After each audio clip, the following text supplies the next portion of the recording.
karena dampak dari pandemi COVID-19.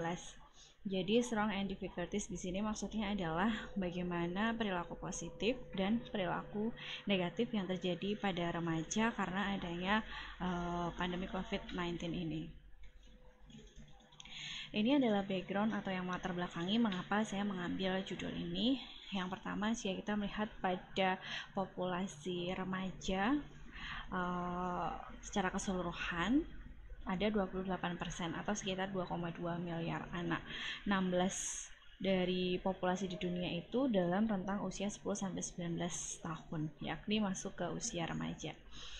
Kemudian hampir di seluruh dunia saat ini mengalami pandemi coronavirus disease 19 atau COVID-19, termasuk pada kelompok terkecil yakni di keluarga dan anak-anak. Perubahan pada aktivitas sehari-hari bagi anak-anak dan remaja ini tidak hanya berdampak pada kesehatan fisiknya, tetapi juga pada aspek kesehatan mental atau kesehatan jiwa yang ini menjadi perhatian untuk semuanya. Berdasarkan hasil penelitian, anak-anak remaja sebanyak 80% itu bisa mengakses fasilitas dukungan selama masa pembelajaran, namun ada juga yang tidak bisa mendapatkan program apapun untuk terkait dengan program pembelajaran. Kemudian itu adalah satu masalah besar. Kemudian masalah lain adalah pandemi ini berdampak pada aspek psikososial dari anak dan remaja. Dampak psikososial yang terjadi adalah seperti perasaan bosan, kemudian perasaan bosan ini yang harus tinggal di rumah dalam waktu yang lama karena ada batasan-batasan tidak boleh keluar dari rumah apalagi di awal-awal pandemi COVID. Kemudian khawatir terkait dengan tertinggalnya pelajaran, meskipun beberapa remaja tetap bisa mengikuti kuliah, maksudnya sekolah secara online, tetapi ada beberapa hal yang membuat mereka khawatir tidak bisa mengikuti pelajaran seperti biasanya ketika dilakukan pembelajaran di sekolah dengan tatap muka langsung. Kemudian selain itu ada dampak timbul perasaan tidak aman gitu karena dengan adanya pandemi COVID ini tidak tahu begitu remaja ini apakah mungkin akan tertular begitu. Nah, itu memunculkan perasaan tidak aman. Kemudian merasa takut karena adanya penyakit, kemudian merindukan teman-temannya karena remaja ini kan memang baru konsentrasi kepada peersnya, kepada teman sebayanya, sehingga ada ternyata merindukan teman-temannya itu dirasakan oleh para remaja selama pandemi COVID ini. Kemudian dampak paling membahayakan, ternyata ada 62% anak yang mengalami kekerasan verbal oleh orang tuanya selama berada di rumah. Jadi karena berbagai tekanan juga dari orang tua menjadikan ternyata berdampak juga ke anak-anak yang terjadi kekerasan verbal. Metodologi yang saya ambil penelitian ini adalah dengan desain deskriptif, jadi hanya menggambarkan bagaimana gambaran begitu terkait dengan bagaimana perilaku, apakah ada perilaku perubahan atau tidak di remaja ketika pandemi COVID-19 ini. Untuk populasinya adalah seluruh remaja di Panti Madathila. Untuk samplingnya yang berkesempatan untuk mengisi kuesioner ada 30 remaja dengan teknik samplingnya adalah total sampling karena hanya ada 30 remaja. Waktu pengambilan datanya dilakukan pada Januari 2020 menggunakan Google Formulir yang sudah peneliti siapkan, kemudian peneliti sebar ke pimpinan di panti asuhan, kemudian masing-masing dari remaja yang ada di panti asuhan, baik laki-laki maupun perempuan, mengisi kuesioner tersebut. Alat ukurnya, peneliti menggunakan alat ukur Strength and Difficulties Questionnaire. Ini sudah dilakukan uji validitas dan rehabilitas oleh Octaviana dan Marwati tahun 2014, dan ini sudah banyak sekali digunakan untuk mengukur bagaimana perilaku pada anak sampai dengan remaja. Kemudian untuk hasil uji validitas dan rehabilitasnya juga cukup meyakinkan sehingga peneliti memutuskan untuk menggunakan kuesioner ini. Hasilnya untuk jenis kelaminnya 20 berjumlah perempuan, kemudian 10 jumlah laki-laki. Untuk usianya bervariasi mulai dari usia 12 tahun sampai dengan 18 tahun. Kemudian di sini adalah hasil terkait dengan gambaran masalah perilaku. Jadi menggunakan kuesioner Strong and Difficulties Questionnaire ini bisa mengetahui 4 masalah perilaku, kemudian 1 kekuatan atau perilaku yang positif dari seorang remaja itu. 4 masalah perilaku yang dinilai, yang pertama adalah terkait dengan bagaimana masalah emosinya, bagaimana conduct problemnya, kemudian bagaimana masalah hiperaktivitasnya, masalah dengan teman sebaya, kemudian total difficulties atau total gambaran masalah perilaku anak. Nah, ternyata hasil yang didapatkan dari 30 responden untuk masalah perilaku yang pertama, masalah emosi, di sini kita gambarkan untuk yang warna biru adalah yang normal dan orange adalah warna yang artinya adalah abnormal. Nah, untuk masalah emosi ternyata setengahnya itu mengalami masalah emosi, yakni sebesar 15 remaja mengalami masalah emosi. Kemudian untuk masalah kondak, masalah kondak ini berhubungan juga dengan masalah emosi. Jadi bagaimana perilaku anak-anak itu justru ke arah negatif. Nah, ternyata dari 30 ada 11 anak yang mengalami masalah kondak. Kemudian untuk masalah hiperaktivitas ini hanya 1 yang memiliki masalah hiperaktivitas.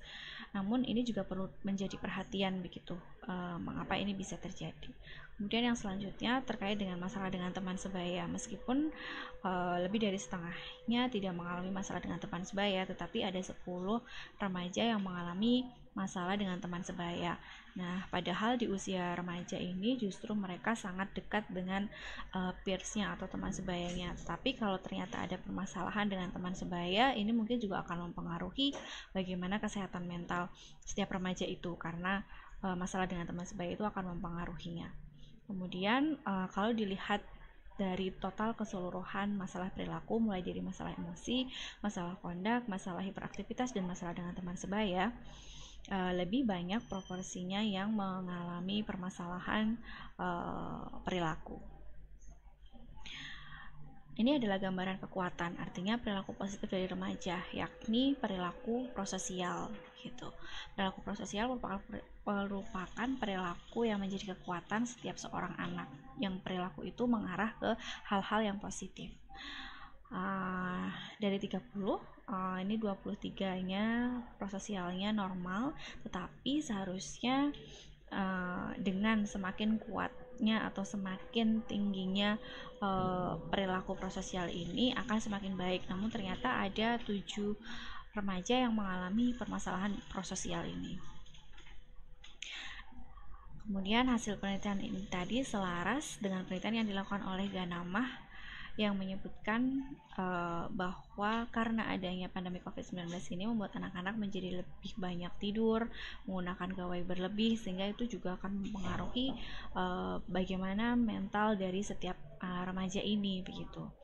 Karena semakin banyak penggunaan gawai itu juga akan mempengaruhi perilaku negatif. Kemudian selain itu perubahan perasaan yang sangat cepat, lebih mudah dan marah. Penelitian yang dilakukan oleh Ganamah dan Ganamah ini tahun 2021 ini dilakukan di China. Nah, ternyata gambarannya itu juga sama di satu panti asuhan yang peneliti lakukan. Ternyata gambarannya juga ada beberapa secara keseluruhan total masalah perilakunya lebih tinggi dibandingkan dengan anak yang tidak mengalami total masalah perilaku. Mulai dari emosi tadi. Nah, ternyata selaras juga dengan penelitian ini, ternyata perubahan perasaan yang sangat cepat, kemudian lebih mudah marah. Nah, ini kan satu bagian dari masalah emosi yang dirasakan oleh para remaja. Sebenarnya anak-anak ini merupakan kelompok yang rentan begitu secara kesehatan mental jika tidak dilakukan intervensi sesegera mungkin.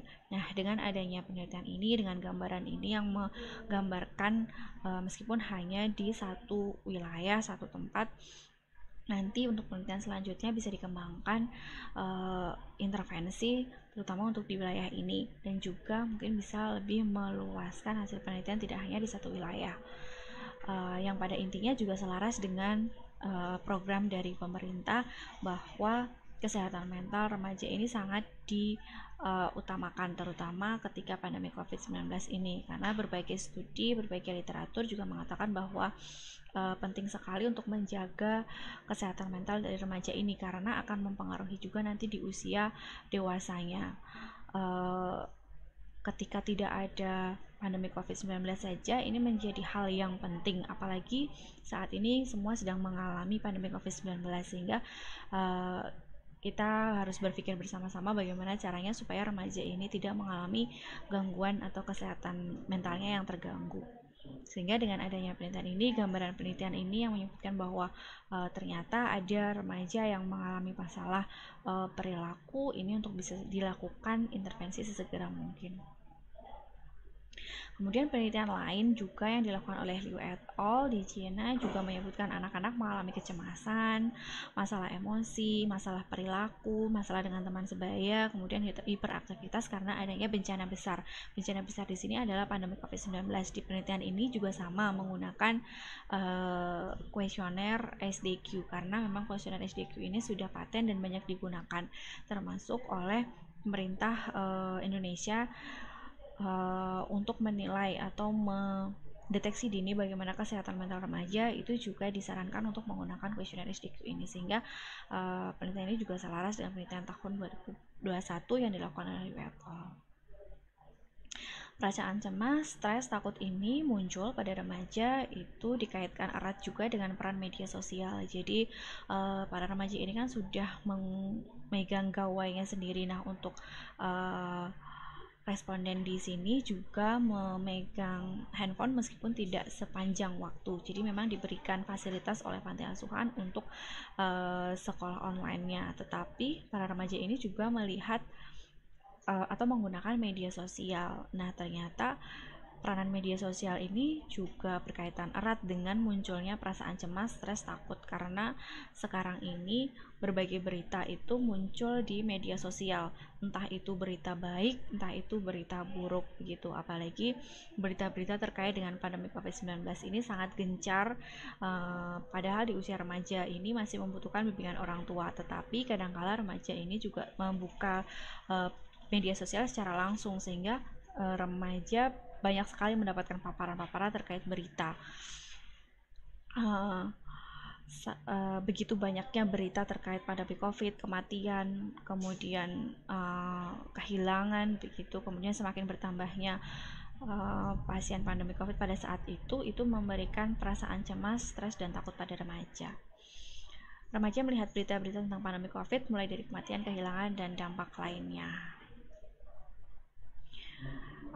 Ini yang saya sampaikan tadi, bahwa upaya pemerintah melalui Kementerian Kesehatan dalam menangani isu kesehatan jiwa anak dan remaja selama masa pandemi itu membuat regulasi yang menitikberatkan arah dari setiap kebijakan pada terwujudnya masyarakat yang peduli pada kesehatan jiwa, sehingga penelitian ini dalam rangka menyelaraskan dengan upaya yang telah dilakukan oleh Kementerian Kesehatan, yakni